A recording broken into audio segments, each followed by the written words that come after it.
Bon ok, aujourd'hui je suis chez Triomphe RPM77 à Ponto-Combo pour essayer la grosse nouveauté chez eux, c'est la Trident. Ici elle est en version A2, en version quasiment de base, vraiment, donc en coloris jet black. Elle est à 7900 € comme ça, là où sa jumelle en quelque sorte, la Street S A2 est à 8700 €.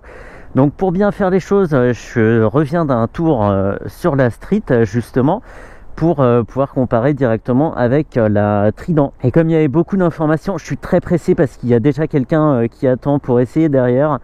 Demain, le planning est full aussi. Et pour bien faire les choses, je vais lire mon tableau parce qu'il y a beaucoup de renseignements à donner. Déjà, les points communs entre les deux motos, fourche, freinage sont identiques. On a des étriers Nissin 2 pistons sur des disques de 310 mm de diamètre. À l'arrière, la jante est la même, 17 pouces, le pneu de 180, mais par contre le disque est plus conséquent. Il fait 220 sur la Street, là où il fait 255 mm sur la Trident. En version bridée, elles font toutes les deux 47 chevaux et demi. Street par contre un réservoir plus conséquent et il fait 17 litres,4, là où la Trident a un petit réservoir, de toute façon ça se voit vu la finesse de la ligne, de seulement 14 litres. Éclairage full LED et un nouveau compteur, on n'a plus le combiné aiguille et écran LCD. Là c'est vraiment, on a un petit TFT en bas qu'on va voir tout à l'heure et un compte-tours sur un affichage blanc sur fond noir. En poids, la Trident est plus lourde que la Street, elle fait 189 kg tout plein fait, là où la Street est un petit peu plus de... elle doit être entre 175 et 185 kg parce qu'elle a un cadre acier, là où la Street a un cadre alu. Qu'est-ce que je peux dire d'autre ? Est-ce que j'ai oublié des trucs? Oui, le renseignement quasiment le plus important, c'est que le couple est très voisin. On a 6,6 m/kg de couple sur la Trident et 6,8 sur la Street. Mais par contre, il est dispo à 6250 tours sur la Trident, là où il est dispo 3000 tours plus haut sur la Street. Donc on va voir ce que ça change dans les faits.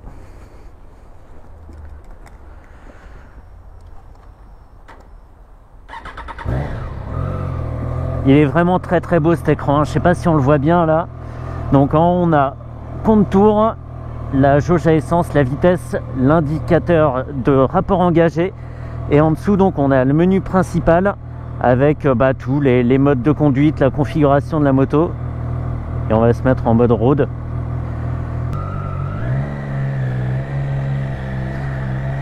Et avec d'autres infos, le trip A, trip B, le nombre de kilomètres avant le prochain entretien, la date butoir du prochain entretien, des choses que j'avais même jamais vues sur d'autres motos en fait. C'est assez dingue. Et le premier truc que je remarque, parce que ça m'a énervé sur la Street, c'est que le bouton des clignotants est beaucoup mieux sur celle-ci. Il n'est pas enfoncé dans un habillage en plastique et on le trouve vraiment du bout des doigts très facilement.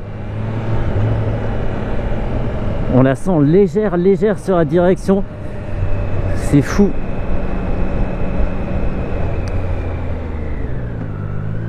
Et en termes d'encombrement, elle est vraiment plus étroite au genou. En plus, il y a cette sorte de très belle découpe dans le réservoir, une belle réservation ici là.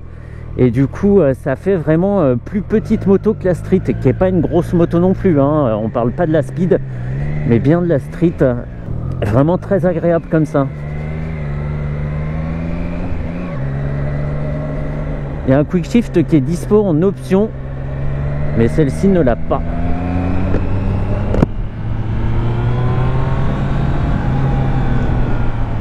Alors ça clignote dans tous les sens parce qu'elle est encore en rodage.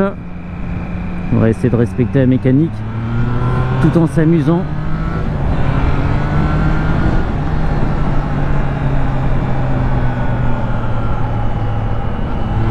En termes de sensation, c'est vraiment différent de la Street. Là où la Street est un peu plus en couple, un peu plus en muscle comme ça, celle-ci est un petit peu plus nerveuse.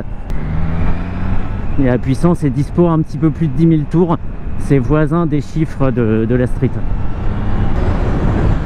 Une boîte 6 comme sur la Street.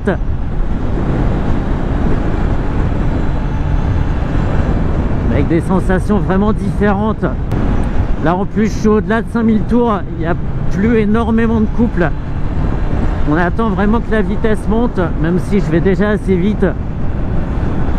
Mais vraiment plaisante à conduire.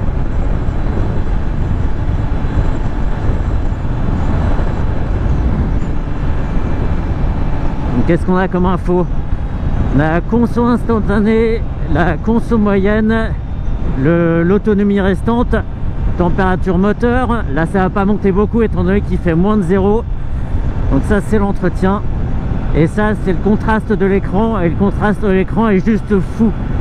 C'est des écritures bleues ou blanches sur fond noir avec des gros chiffres très bien organisés. On n'a pas une avalanche d'informations.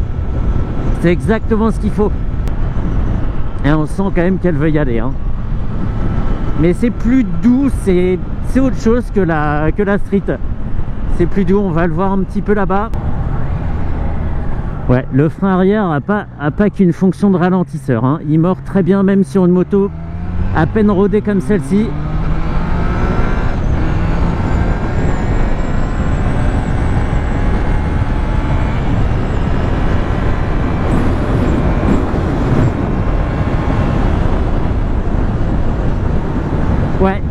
Ouais.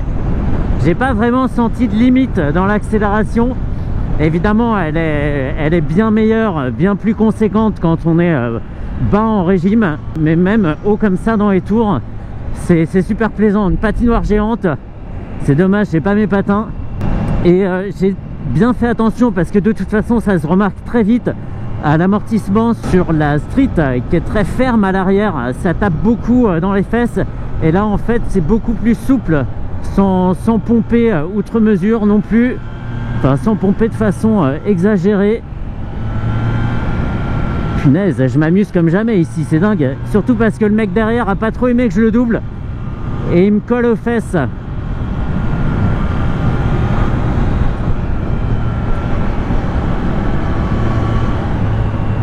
Hyper incisive, c'est très naturel. Très naturel, on sait, voilà, là on va mettre un petit peu de frein arrière pour rentrer un petit peu plus dans la courbe. Elle n'est pas aussi précise qu'une Ducati par exemple. Elle est moins elle a moins ce côté, comment dire, ouais, elle est moins incisive pour ça, mais par contre tout ce qu'on lui demande elle le fait bien, elle est pas sèche. C'est non, c'est top. Elle est plus large de 3 cm que la Street aussi, et on le sent, hein. Les bras sont plus écartés, les coudes plus sortis, et on est un petit peu plus penché sur le devant et on n'est pas en contact avec le réservoir. C'est vraiment une position nouvelle, mais très agréable. J'adore parce que même sans rouler vite, on a l'impression que c'est déjà du sport, hein.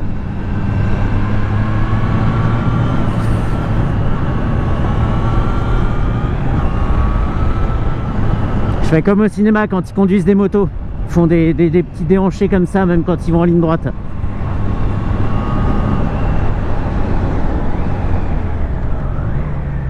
Alors le freinage, ça va être dur d'en juger. Excellent.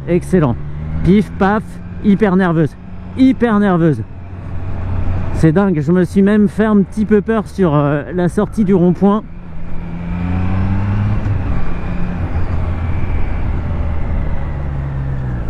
C'est dingue. Là, c'est vraiment l'exemple type de la fiche technique qu'il faut pas trop prendre au pied de la lettre en fait. Le poids, c'est quelque chose, mais après, c'est vraiment la répartition des masses qui décide de tout. On peut avoir une très bonne répartition des masses comme ici et avoir une moto du coup qui se manie très bien. Mais sans ce côté chirurgical de certaines KTM ou de certaines Ducati, hein, mais ça reste tout à fait honorable, vraiment bien. Par contre, j'ai des soucis depuis tout à l'heure avec le sélecteur et la pédale de frein. J'ai du mal à les trouver, j'ai tendance à les chercher beaucoup plus à gauche que ce qu'elles sont, ou à droite, enfin beaucoup plus près du moteur, et du coup j'ai tendance à taper dans le carter hein, avec mes petits pieds. On n'a pas trop, mais de toute façon ça a disparu des triomphes, ce sifflement caractéristique. Ouais non, l'amortissement est génial, même comme ça, même en contrainte, même sur des rythmes un peu soutenus, c'est parfait, beaucoup plus doux à l'arrière, et la fourche travaille en toute discrétion, autant en détente qu'en compression, vraiment efficace. On perd pas l'avant, même sur les tout petits KO.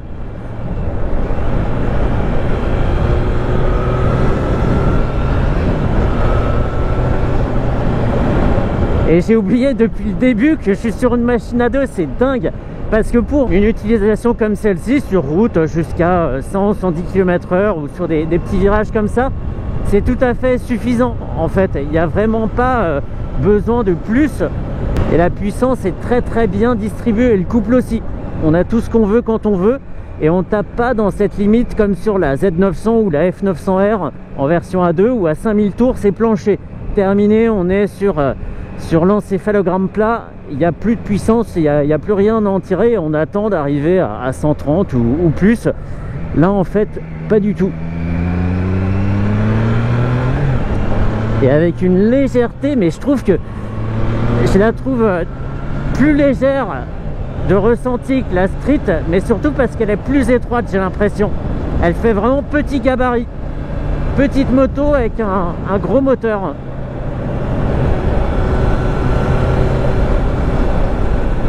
Je crois que c'est la première fois que je conduis comme ça ici.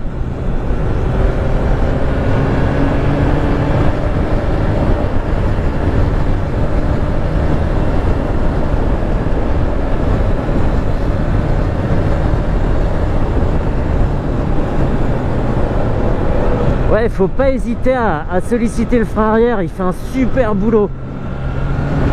C'est assez rare d'avoir un disque de cette taille à l'arrière.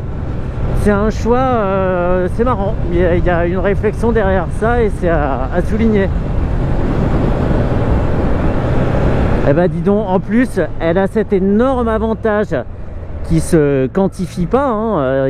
C'est quelque chose qui, c'est pas une donnée sur une fiche technique. C'est qu'elle ne ressemble pas à une street, et ça c'est très bien. Si vous en avez marre comme moi de voir des streets partout, et ben celle-ci est faite pour vous. Elle en donne autant mais différemment. On sent moins ce couple. Alors ce qui est étonnant parce que le couple est le même et encore il est dispo plus tôt. Là c'est différent. Je sais pas, c'est bizarre. Encore une fois, les chiffres c'est quelque chose, le ressenti c'est autre chose.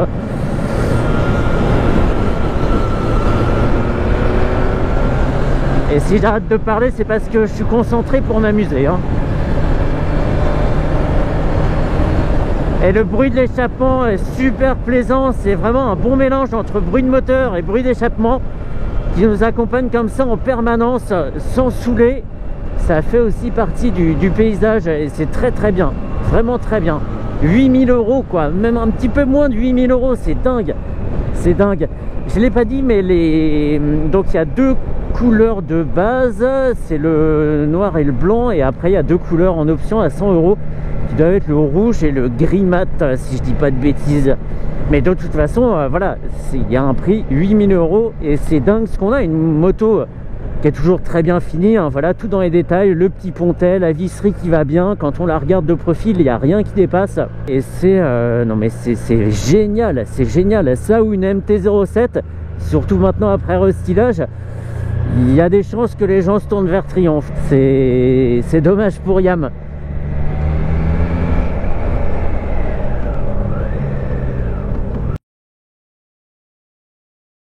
Changement de batterie parce que l'autre était morte à cause du froid, merci l'autonomie, 10 minutes. Donc ce que je disais, oui, c'est que là, avec ce prix, il y a forcément des gens qui vont pas acheter la nouvelle MT-07 ou même pas une MT-07 d'occasion et qui vont se jeter sur celle-ci. Quoi, j'avais pas... Ouais. Ah, je sais, parce que le sélecteur est en avant en fait. Il est devant la chaussure et puis là il est juste caché derrière un carter. C'est pour ça que j'ai du mal à les atteindre, les deux.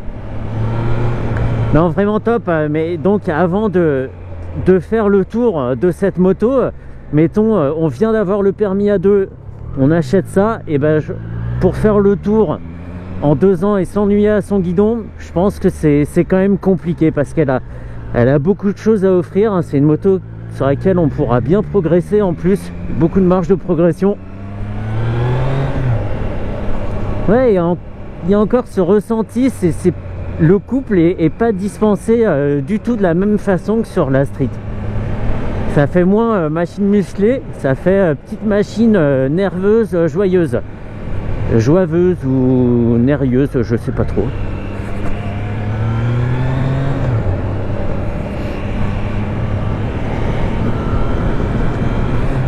Et les pneus de base sont des Michelin Pilot Road 5, donc ça va, ça met aussi en sécurité.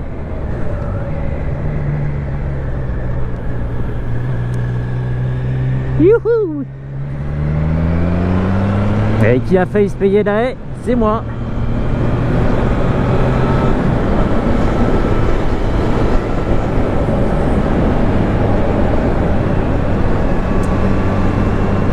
J'aime bien ce genre de moto où on se soucie pas de la vitesse, du rapport engagé. On pense qu'au plaisir en fait. Et après tout vient naturellement. On est bien dans le bon rapport, au bon régime. Enfin, même là en 6e, elle a encore de la nervosité. J'étais même en train de chercher à passer un rapport. Je pensais que j'étais encore en 4 ou en 5.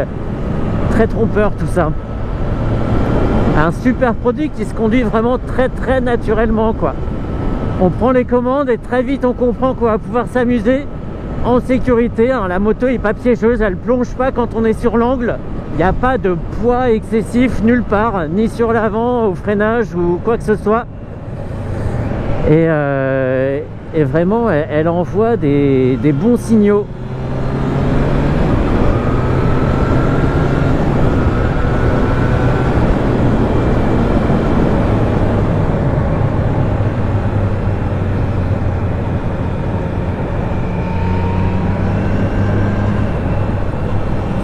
Ça c'est génial, génial.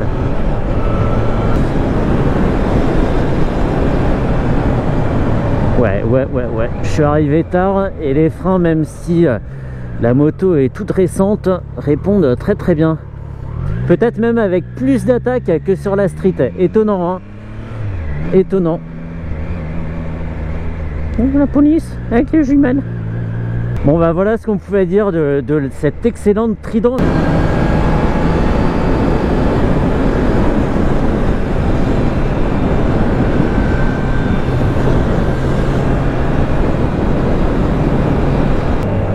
Non, vraiment le gros avantage de cette moto, c'est qu'elle est complètement différente de la street et que c'est pas une street. Vraiment en termes de look, on est sur quelque chose de complètement différent, mais de très bien exécuté. Vraiment parfait. Il y a juste le positionnement du sélecteur et de la pédale de frein, vraiment trop à l'intérieur. Ça les rend vraiment difficiles à trouver. J'ai beaucoup dit vraiment, je m'arrête. Ouais, c'est une moto qu'on a vraiment l'impression de connaître depuis longtemps en fait. Tout est tellement clair, toutes les remontées d'informations sont tellement précises qu'on se permet vite des trucs quoi. Et je pense que j'étais loin des limites hein, évidemment, mais il n'y a pas eu de peur, il n'y a pas eu de petits moments de flottement comme ça, d'incertitude. Et ça c'est assez rare hein. Il y a des motos où je peux passer tout l'essai à apprendre à la connaître et encore une fois je sais que même celle-ci j'en ai pas fait le tour évidemment, mais c'est pas ça que je veux dire. Là vraiment c'est du plaisir instantané quoi, c'est vraiment à souligner, vraiment fou. Et ben voilà, fini Trident, et je crois que j'ai même mis moins d'une demi-heure.